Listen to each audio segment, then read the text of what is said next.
নমস্কার বন্ধুরা, চিংড়ি হেসেলে সবাইকে স্বাগত। আজকে আমি রুই মাছ দিয়ে আর সমস্ত সবজি দিয়ে দিয়ে পাতলা মাছের ঝোল করব। তার জন্য প্রথমে কড়াইতে সর্ষের তেল গরম করে নিয়ে তার মধ্যে আমি মাছগুলোকে দিয়ে একে একে ভেজে তুলে রাখলাম। এইবারে কড়াইতে যেই সর্ষের তেলটা ছিল তার মধ্যে আর খানিকটা সর্ষের তেল অ্যাড করে আমি এর মধ্যে সাদা জিরে দিয়ে দিলাম। দিয়ে তার মধ্যে কেটে রাখা সবজিগুলোকে আমি একটু নাড়বো। তো এর মধ্যে কেটে রাখা সবজির মধ্যে দিয়েছি মূলো, আলু, বেগুন আর একটু ঝিঙে। আপনারা চাইলে আরও সবজি শিম বরবটি এসব বিভিন্ন রকম সবজি দেওয়া যায়। তো এবারে আমি এর মধ্যে পরিমাণ মতো নুন আর হলুদ আমি দিয়ে দিলাম। দিয়ে এবার আমি এই সবজিটাকে ভালো করে কষাবো। এবার যখন আমার এই সবজিগুলো ভালো করে কষানো হয়ে যাবে, আমি এখন এটাকে একটুখানি ঢাকনা দিয়ে ঢেকে দিলাম। ঢেকে দেওয়ার পরে খানিকক্ষণ পর আমি ঢাকনাটা তুলে এর মধ্যে গোটা কাঁচা লঙ্কা দিয়ে দিলাম। দিয়ে আমি এই সবজিগুলোকে কিন্তু ভালো করে নাড়বো। নাড়ার পরে এর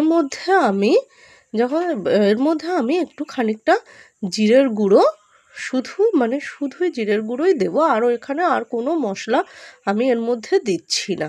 তো আমি এর মধ্যে এবারে জিরের গুঁড়োটাকে দিয়ে আমি ভালো করে এই সবজিটাকে জিরের গুঁড়োর সাথে ভালো করে কষাবো। এবার এই সবজিটা ঢাকার ফলে এই সবজি থেকে যা জল বেরিয়েছে তাতেই আমার সমস্ত সবজি আলু টালু এগুলো কিন্তু সেদ্ধ হয়ে গেছে। তো আমি এটাকে দেখো ভালো করে কষিয়ে আমি এটা ভাজা ভাজা মতো করব।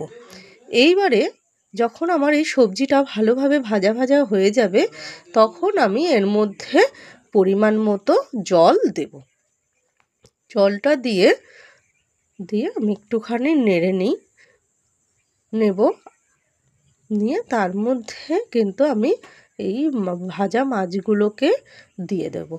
তো এই সবজি দিয়ে এখন এই শীতকালে যেরকমভাবেই রান্না করো না কেন, এই সবজির তরকারি খুবই ভালো লাগে খেতে। এবারে আমি এই মাছগুলো দেওয়ার পরে আমি ঢাকনাটাকে দিয়ে দিলাম। ঢাকনাটা দিয়ে খানিকক্ষণ ফোটানোর পরে এবার ঢাকনাটা সরিয়ে দেখো আমার মাছের ঝোলটা কিন্তু হয়ে এসছে। এইবারে আমি এর মধ্যে যে গোটা কাঁচা লঙ্কাগুলো দিয়েছিলাম সেই গোটা কাঁচা লঙ্কাটা একটা পাত্রের মধ্যে নিয়ে হাতার সাহায্যে আমি এই লঙ্কাগুলোকে ঘেঁটে দেবো। এইরকমভাবে লঙ্কা ঘেঁটে দিলে তরকারিটা খুব ভালো স্বাদ হয়। এইবারে আমি তরকারিটা যখন হয়ে যাবে তখন আমি এর মধ্যে একটু ধনেপাতা কুচি দিয়ে আমি এই মাছটাকে সার্ভ করব। তো